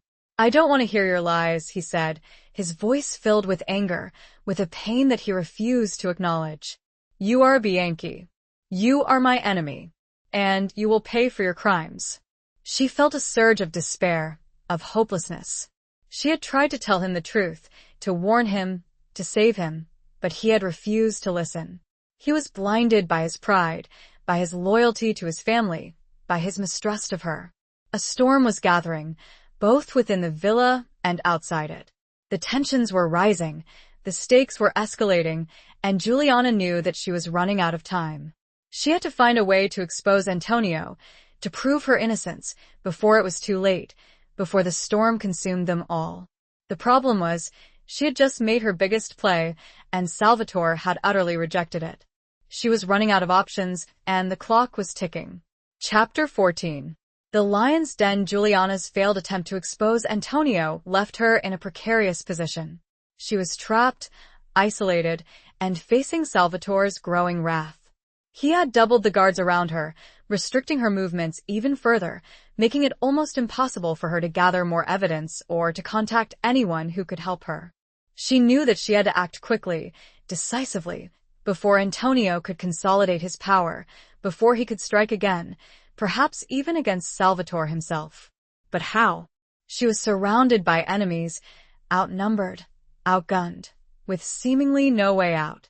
She decided to take a desperate gamble, a daring maneuver that could either save her or lead to her ultimate destruction. She would confront Antonio directly, in his own territory, in the heart of Salvatore's organization. She would enter the Lion's Den, armed with nothing but her wits, her courage, and the secret she carried. She waited for an opportunity, for a moment when Salvatore was away from the villa, occupied with his business, distracted by the ongoing crisis. She knew that it was a risky move, that she could be caught, captured, even killed, but she had no other choice. One evening, she saw her chance. Salvatore was called away to an urgent meeting, leaving Antonio in charge of the villa. Juliana slipped past the guards, using her knowledge of the villa's layout, the secret passages, the hidden corridors, to evade detection. She made her way to Antonio's office, a lavishly decorated room on the ground floor, overlooking the gardens. She could hear voices inside, Antonio talking to his men, plotting, scheming, consolidating his power. She took a deep breath, steeling herself for what she was about to do. She opened the door, stepping inside, her presence unexpected, unwelcome, a challenge to Antonio's authority. The men in the room turned, their faces surprised, their hands instinctively reaching for their weapons. Antonio, seated behind his desk, looked up, his eyes widening in disbelief, then narrowing in anger, in fear. "Juliana," he said, his voice smooth, controlled, but with an underlying tremor that betrayed his unease. "What are you doing here?" "You are not permitted to." "I know it was you, Antonio," she interrupted, her voice steady, her gaze unwavering. "I know you set the fires. I know you framed me. I know everything." His face paled, his composure cracking, revealing the panic that simmered beneath the surface. You lie," he stammered, his voice losing its strength. "You have no proof." "You're just trying to." "I have proof," she said, her voice rising in intensity. "I have the files, the records, the transactions. I know about the payments, the threats, the conspiracy." She took a step closer, her eyes locking onto his, her presence dominating the room. "You betrayed Salvatore," she said, her voice filled with contempt. "You betrayed your family. You betrayed everything." The men in the room shifted uneasily, their gazes darting between Juliana and Antonio, uncertain, confused, sensing the shift in power, the unraveling of their carefully constructed world. Antonio stood up, his hands trembling, his face contorted with rage, with fear, with a desperate attempt to regain control. "Guards," he shouted. "Seize her. Kill her. She is a traitor." But the men hesitated. They looked at Juliana, then at Antonio, their loyalty wavering, their doubts growing. They had heard the rumors, the whispers, the suspicions. And now, they were seeing the truth, the fear in Antonio's eyes, the desperation in his voice. Juliana seized the moment, her voice ringing out through the room, clear, strong, commanding. "He is the traitor," she shouted. "He is the one who set the fires. He is the one who is trying to destroy Salvatore. He is the one who should be punished." The room was silent, tense, the air thick with anticipation, with the unspoken question of who would prevail, who would be believed, who would survive. Suddenly, the door burst open, and Salvatore strode into the room, his face a mask of cold fury, his eyes blazing with anger. He had returned, unexpectedly, alerted by the commotion, by the whispers, by the growing suspicion that had been planted in his mind. He looked at Juliana, then at Antonio, his gaze piercing, questioning, demanding answers. The lion had entered his den, and he was about to discover the betrayal that had been festering within its walls. The confrontation was inevitable, the outcome uncertain, and Juliana's life hung in the balance. She had played her last card, and now everything depended on Salvatore's judgment, on his ability to see the truth, to choose between loyalty and betrayal, between love and vengeance. Chapter 15. Broken Vows and Shattered Trust. Salvatore's presence filled the room, his aura of power and menace palpable. He stood there, a storm gathering in his eyes, taking in the scene before him. Juliana, defiant and resolute, Antonio, pale and stammering, and his men, caught in the crossfire, their loyalty fractured. "What is the meaning of this?" Salvatore demanded, his voice a low, dangerous growl that echoed through the room. His gaze swept from Juliana to Antonio, a silent interrogation that demanded answers.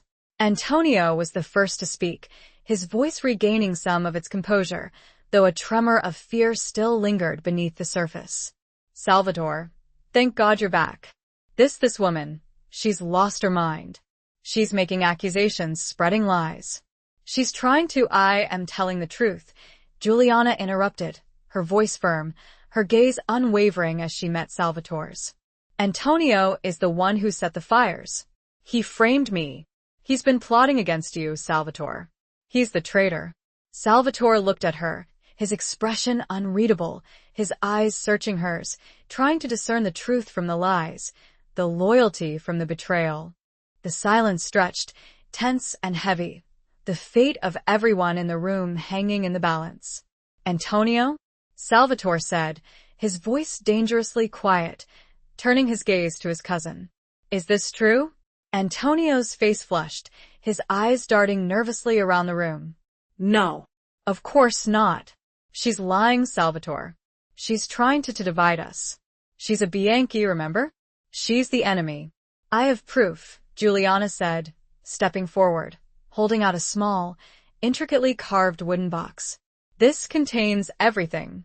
The files, the records, the transactions. The evidence of Antonio's betrayal. Salvatore's eyes fixed on the box, his hand slowly reaching out to take it. Antonio lunged forward, trying to intercept it, his face contorted with desperation. Don't listen to her, Salvatore. It's a trick. She's trying to. Salvatore's hand shot out, grabbing Antonio's wrist in a grip of steel. Enough, he roared, his voice echoing through the room, silencing everyone. I will see the truth for myself. He took the box from Juliana, his eyes still locked on Antonio's. He opened it, revealing the contents. A USB drive, a small notebook filled with coded entries, and a few printed documents. Salvatore's men crowded around, their faces grim, their eyes filled with a mixture of shock and disbelief as they saw the evidence, the irrefutable proof of Antonio's treachery. Salvatore examined the contents, his face darkening with each passing moment, his anger growing, his heart breaking. He saw the records of payments made to shell corporations, the coded messages outlining the plan to frame Juliana, the evidence of Antonio's long-standing plot to undermine his authority, to seize power for himself. He looked up, his eyes blazing with fury, with a pain that was almost unbearable to witness. Antonio, he said, his voice a low, guttural growl. You betrayed me. You betrayed your family. You betrayed everything. Antonio's face crumbled, his bravado collapsing, revealing the fear, the guilt, the shame that he had tried so desperately to conceal. Salvatore, I can explain? Salvatore roared, his voice filled with rage, with a grief that was almost palpable.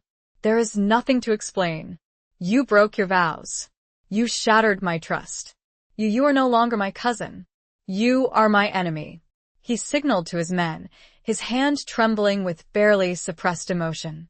Take him, he ordered, his voice cold, devoid of mercy. Take him away, and deal with him. The men hesitated for a moment, their loyalty to Antonio conflicting with their obedience to Salvatore. But then, they saw the pain in Salvatore's eyes, the unwavering resolve in his voice, and they knew that there was no other choice. They grabbed Antonio, dragging him away, his screams of protest echoing through the villa, a stark reminder of the consequences of betrayal, of the price of broken vows and shattered trust. Salvatore turned to Juliana, his gaze softening slightly, the anger in his eyes replaced by a mixture of gratitude and something else. Something deeper, something that acknowledged her courage, her loyalty, and her truth. The foundation had been shaken, the cracks exposed, and now, the rebuilding had to begin. But the question remained, could he truly trust her? Could he ever truly forgive the name she carried, the legacy she represented? Chapter 16. The Heart's Reckoning. The aftermath of Antonio's arrest was a whirlwind of activity. Salvatore's men swept through the villa, rooting out Antonio's loyalists, securing documents, and restoring order. The atmosphere was tense, charged with a mixture of relief, uncertainty, and the lingering fear of further betrayals. Salvatore, though outwardly composed, was visibly shaken. The betrayal by his cousin, his closest confidant, had struck him deeply, leaving him wounded and vulnerable. He retreated into himself, becoming even more withdrawn, more guarded, his trust shattered. Juliana, despite proving her innocence, found herself in an even more precarious position. While Salvatore no longer believed she was responsible for the fires, the shadow of her family name, the legacy of her father's actions, still hung between them. She was no longer a prisoner, but she wasn't exactly free either. She was in limbo, caught between gratitude for her exoneration and the lingering suspicion that still clouded Salvatore's eyes. She tried to approach him, to offer comfort, to bridge the gap that had formed between them, but he rebuffed her, gently but firmly. He was polite, even courteous, but distant, his emotions walled off, his heart guarded. "Thank you, Juliana," he said, his voice devoid of warmth, his gaze avoiding hers. "You have proven your innocence. You are free to go. Or stay. As you wish." His words, though seemingly generous, were cold, dismissive. They offered her a choice, but it was a choice without connection, without intimacy, without love. She realized that she had fallen in love with him. Despite the danger, despite the captivity, despite the betrayal, she had fallen in love with the man behind the mask, with the wounded soul beneath the ruthless exterior. She had seen his vulnerability, his pain, his capacity for compassion. And she had hoped, foolishly perhaps, that he felt something for her too. But now, she saw the truth. He was incapable of love, incapable of trust. He was too damaged, too scarred, too bound by the chains of his past. He was a prisoner of his own making, trapped in a world of violence and betrayal, unable to escape, unable to love. She made her decision. She would leave. She would return to her former life, or what was left of it. She would rebuild, start anew, try to forget the man who had captured her heart and then broken it.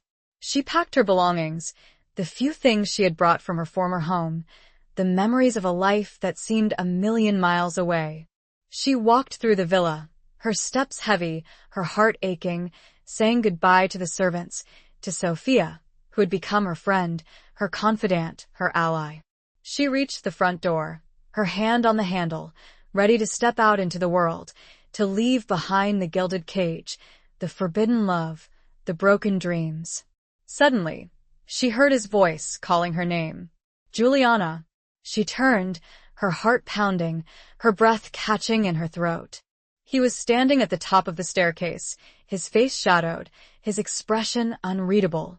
He descended the stairs, his footsteps slow, deliberate, his gaze fixed on hers. He stopped a few feet away, his presence overwhelming, his aura of power and menace softened, replaced by a vulnerability that she had only glimpsed before. "Don't go," he said, his voice a low, husky whisper, his eyes filled with a mixture of pain, longing, and something else. Something that looked like fear. She hesitated, her heart torn between her desire to flee, to escape the pain, and her longing to stay, to reach out to him, to heal the wounds that separated them. "Why?" she asked, her voice trembling, her gaze searching his. "Why should I stay?"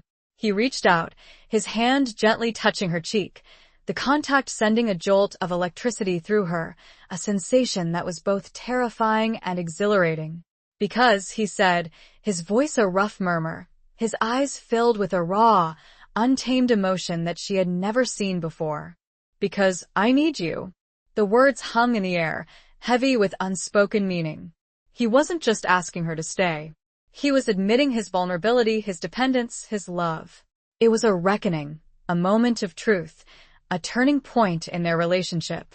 It was a plea, an offer, and an apology, and expression all in those 3 simple words. I don't understand," she said, and her voice was small. "I was a fool," he answered, and blinded by too much pain. Chapter 17. Flight into Darkness. Juliana's world tilted on its axis. Salvatore's admission, his plea, his raw vulnerability, shattered the carefully constructed walls she had built around her heart. She had prepared herself for rejection, for a cold dismissal, for a life without him. But she had not prepared herself for this, for the possibility of a future with him, a future built on trust, on understanding, on love. "You need me?" she repeated, her voice a breathless whisper, her eyes searching his, trying to decipher the truth behind his words, the emotions behind his eyes. He nodded, his hand still cupping her cheek, his thumb gently stroking her skin, sending shivers of awareness through her. "I need you, Juliana," he said, his voice a rough murmur, his gaze intense, unwavering. "I was blinded by my past, by my pain, by my fear. I pushed you away. I hurt you. I almost lost you." He took a deep breath, his chest heaving with emotion, his eyes filled with a raw, untamed vulnerability that she had never seen before. Antonio's betrayal had opened my eyes, he said. It showed me that I had been living in a world of shadows, of illusions, of lies. I had built my empire on fear, on control, on isolation. I had forgotten what it meant to trust. To love. He looked at her, his gaze filled with a longing that mirrored her own, a desire that transcended the boundaries of their past, their differences, their fears.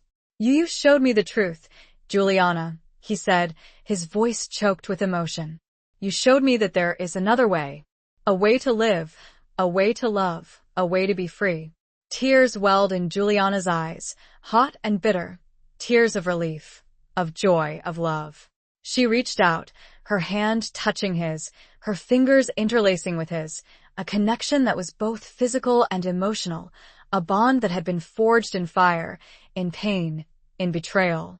I love you, Salvatore, she said, her voice trembling, her heart overflowing with a love that she had tried so desperately to deny, to suppress, to escape. He smiled, a slow, genuine smile that reached his eyes, a smile that transformed his face, making him look younger, softer, more human. And I love you, Juliana, he said, his voice a husky whisper, his gaze filled with a tenderness that she had never seen before. More than I ever thought possible. He leaned down, his lips gently touching hers, a kiss that was both a promise and an apology, a seal on their newfound love, a beginning of a new chapter in their lives. But their newfound happiness was short-lived. As they stood there, embracing, lost in their love, a sudden commotion erupted outside the villa. Shouts, gunshots, the screech of tires, the shattering of glass. Salvatore pulled away, his face hardening, his eyes flashing with anger, with fear. What is it? Juliana asked, her heart pounding, her senses on high alert. Before he could answer, one of his men burst through the door, his face pale, his clothes stained with blood. Doctor, he exclaimed, his voice urgent, panicked. We're under attack. It's Antonio's men. They've come back. They're there everywhere. Salvatore's face turned to stone, his expression shifting from one of tenderness to one of cold, hard fury. He had been betrayed again, his moment of happiness snatched away, his world plunged back into chaos, into violence, into war. Take Juliana, he ordered his men, his voice devoid of emotion, his gaze fixed on the chaos outside. Get her out of here. Take her to the safe house. Protect her with your lives. Juliana protested, her heart filled with fear, with a desperate need to stay with him, to fight by his side. No, Salvatore. I won't leave you. He silenced her with a look that was both fierce and loving. Go, Juliana, he said, his voice firm, unwavering. This is my fight. I will not let you be harmed. I will come for you. I promise. He kissed her again, a quick, desperate kiss, a farewell and a vow. Then, he turned and vanished into the chaos. Juliana was dragged away by Salvatore's men. As they fled into the darkness, it wasn't just the sounds of the villa they left behind. It was a piece of herself. And there was no guarantee that she would ever retrieve it. She knew this was more than just Antonio's loyalists. This was a coordinated strike, a power grab. And it was far from over. Chapter 18. The Unveiling of Secrets. Juliana was whisked away to a safe house, a secluded villa nestled in the hills overlooking Naples. It was a stark contrast to Salvatore's opulent mansion, smaller, more rustic, but heavily fortified, surrounded by high walls and armed guards. She was safe, protected, but also isolated, cut off from Salvatore, from the world, from the unfolding events that would determine their fate. The hours that followed were agonizing. She paced restlessly, her mind racing, her heart filled with fear, with a desperate longing for news, for any sign that Salvatore was alive, that he was winning the fight. She tried to contact Sofia, but there was no answer. The city was in lockdown, communications disrupted, chaos reigning. She was haunted by the image of Salvatore, his face a mask of cold fury, disappearing into the chaos, his promise to come for her echoing in her ears. She clung to that promise, to that hope, to that love, as her only lifeline, her only source of strength. Finally, after what seemed like an eternity, a car pulled up to the safe house, its headlights piercing the darkness. Juliana rushed outside, her heart pounding, her breath catching in her throat. It was Salvatore. He was alive. He was wounded, his clothes torn and stained with blood, his face bruised and battered, but he was alive. She ran to him, throwing herself into his arms, her tears flowing freely, her body trembling with relief, with joy, with love. He held her tight, his arms strong and reassuring, his body a haven of warmth and safety in a world of chaos and violence.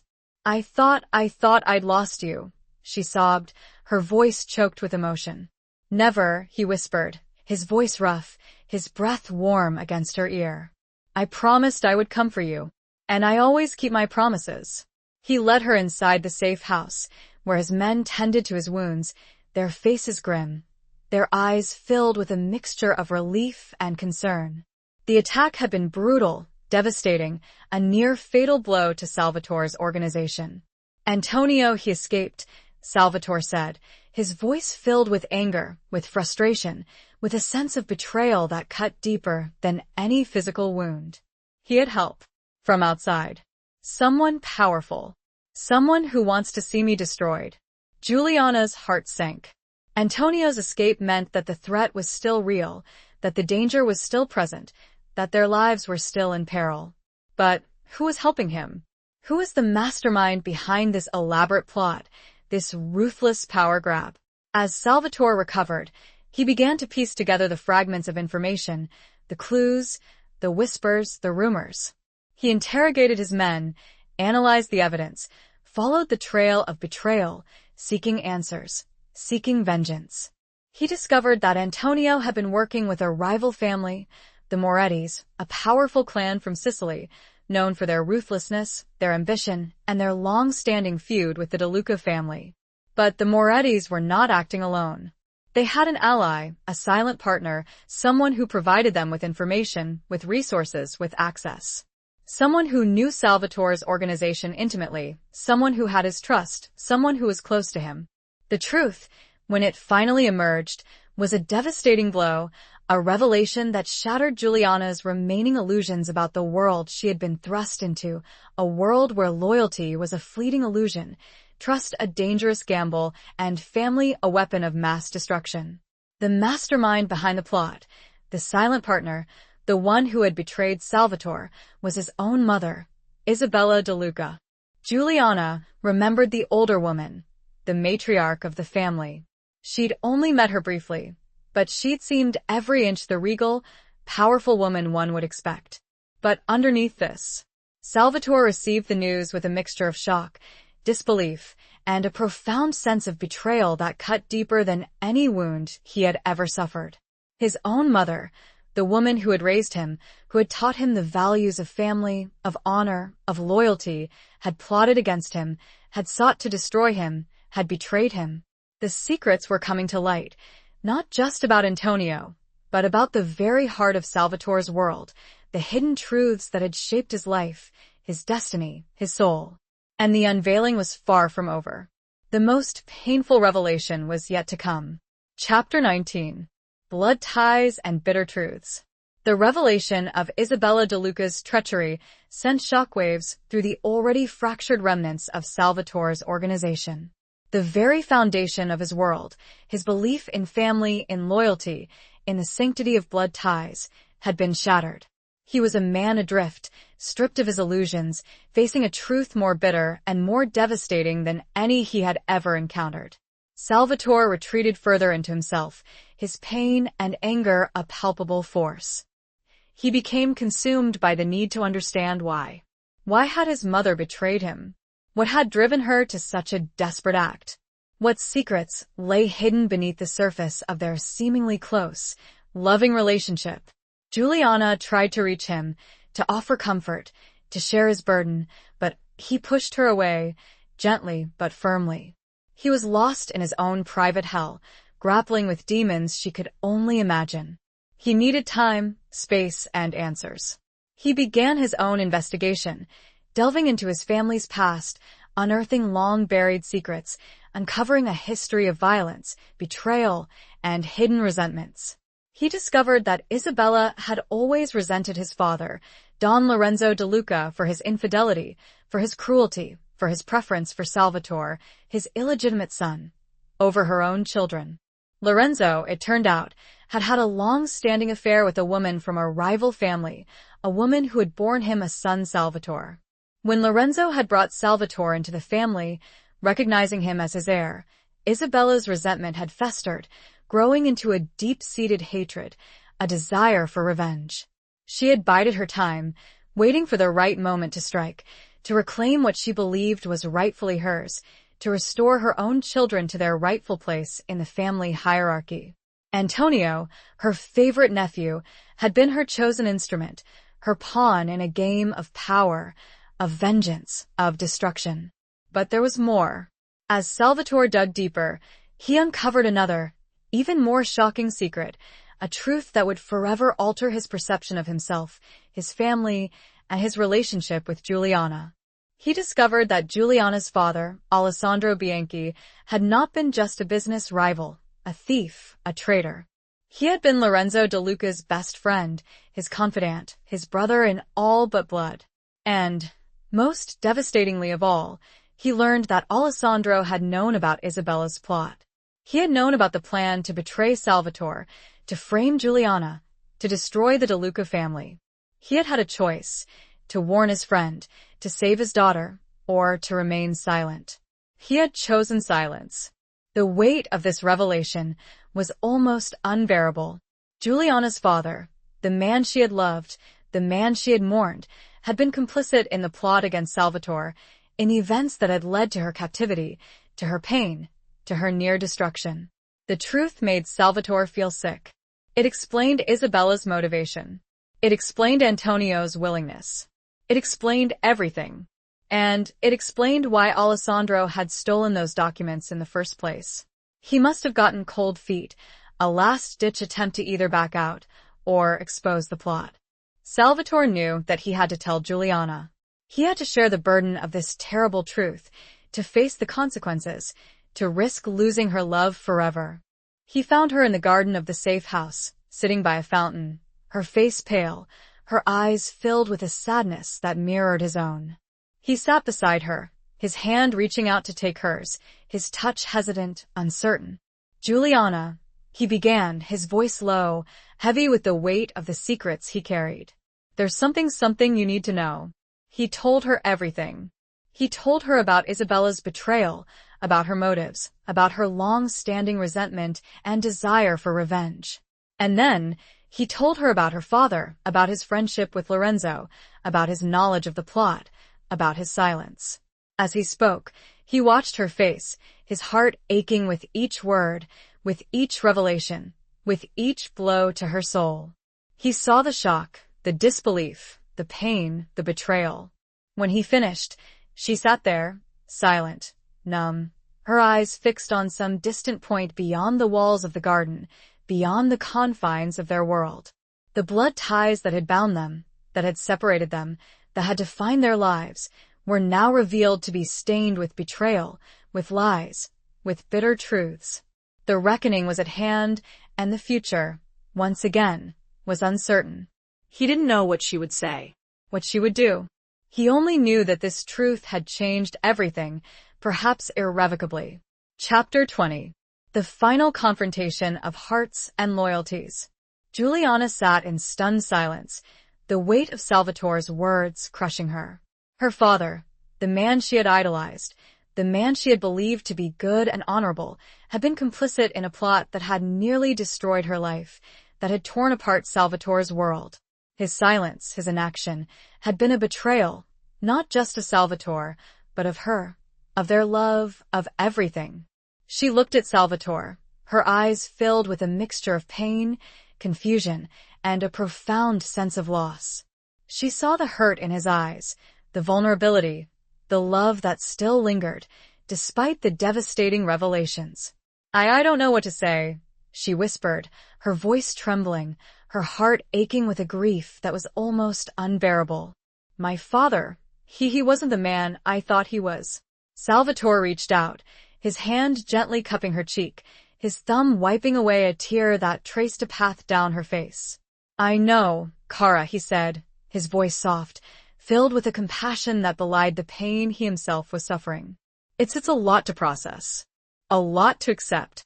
She leaned into his touch, seeking solace in his warmth, in his strength, in his love.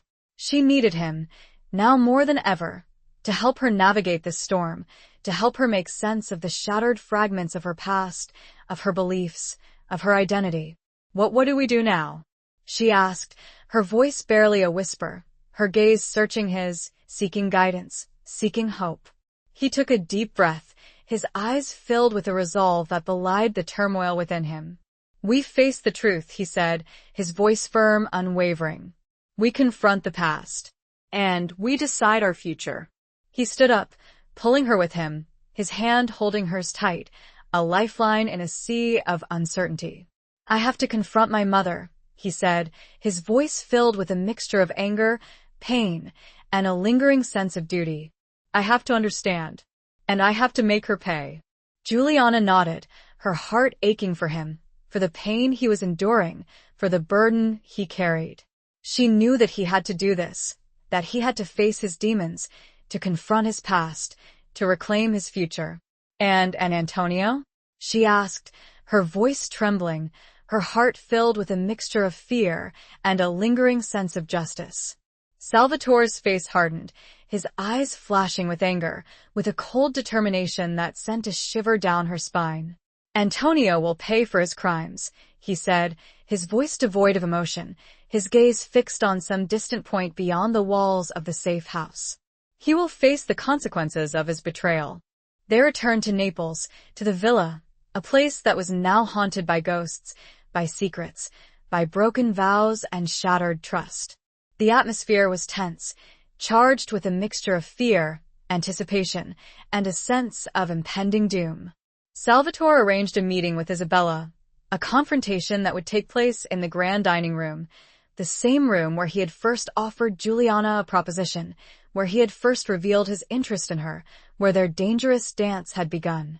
Juliana insisted on being present, on standing by Salvatore's side, on facing the truth with him, on sharing his burden, on fighting for their future. Isabella entered the room, her face a mask of cold indifference, her eyes devoid of emotion, her demeanor regal, unyielding. She looked at Salvatore, her son, with a mixture of contempt and a lingering sense of defiance. So, she said, her voice dripping with sarcasm, her gaze sweeping over Juliana with disdain. You have brought your whore to witness my humiliation? Salvatore's face tightened, his hands clenching into fists, but he remained silent, his control absolute, his gaze unwavering. I know everything, mother, he said, his voice low, steady, filled with a pain that was almost palpable. I know about your plot, about your alliance with the Morettas, about your betrayal. I know why. Isabella's composure cracked, a flicker of fear crossing her face, but she quickly regained her control, her mask of indifference returning. You know nothing, she said, her voice defiant, her gaze challenging his. You are a fool, just like your father. You have no proof. Salvatore stepped forward, his presence dominating the room, his voice echoing with authority, with a profound sense of sadness. I have the proof, mother, he said. And I have the truth. You resented father. You hated me. You wanted revenge. He paused, his eyes locking onto hers, his gaze filled with a mixture of pain, anger, and a lingering sense of love that refused to be extinguished. But why, mother? He asked, his voice trembling with emotion. Why would you betray your own son? Why would you destroy your own family? Isabella's face contorted with rage, with a bitterness that had festered for years, with a hatred that had consumed her soul. You were never my son, she screamed, her voice echoing through the room, her mask shattering, revealing the raw, untamed emotion that lay beneath. You were a constant reminder of his betrayal, of my humiliation. You stole my children's birthright.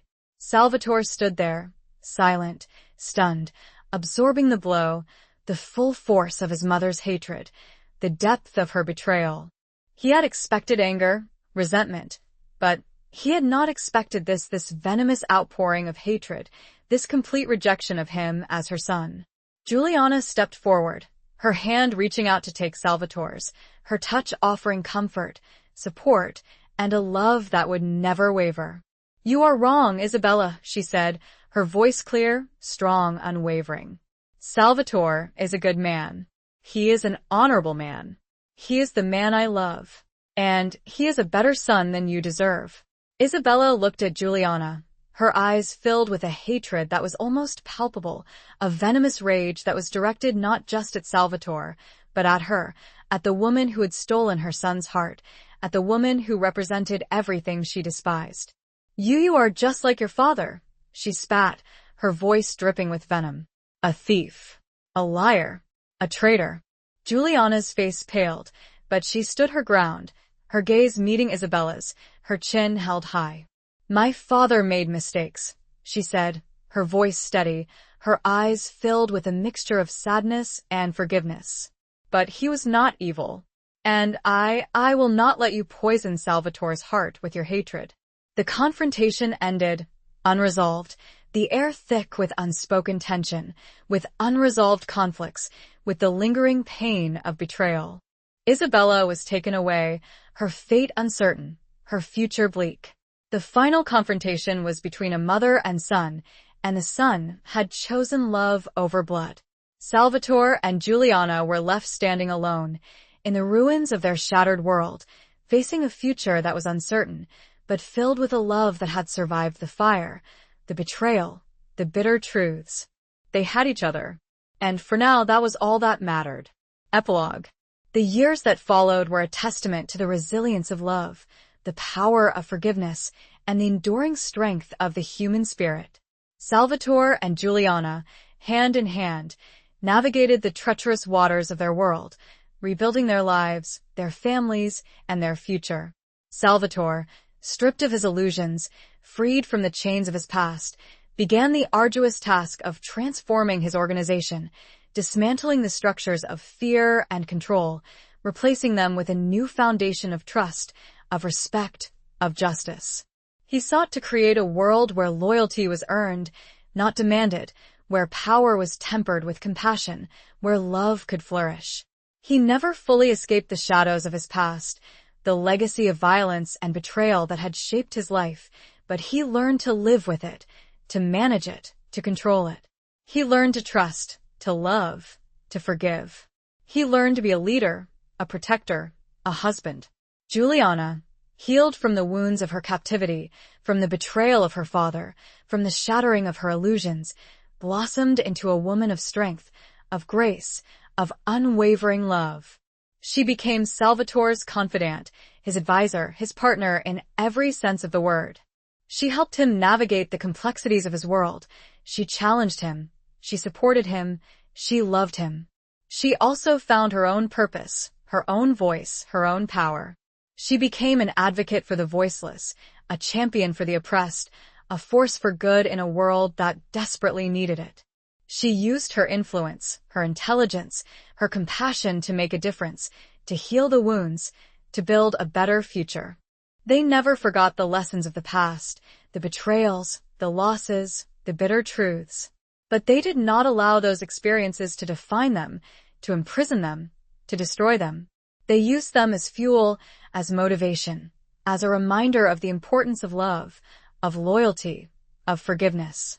They had children, a son and a daughter, who grew up in a world that was both beautiful and dangerous, a world where love and violence coexisted, where trust was a precious commodity, where family was everything. They taught their children the values of honor, of respect, of compassion. They taught them to be strong, to be courageous, to be kind. Salvatore and Juliana's love story was not a fairy tale. It was a story of survival, of resilience, of transformation. It was a story of two souls, scarred by the past, drawn together by fate, bound by a love that defied the odds, that conquered the darkness, that healed the wounds. They built a life together, a life filled with love, with laughter, with purpose. They created a family, a legacy, a future. They found their happily ever after, not in a world of fantasy, but in the real world, in the messy, complicated, beautiful world that they had created together. The empire changed. The families changed. But their love remained a constant, the guiding star in their sometimes turbulent, always passionate journey. The end.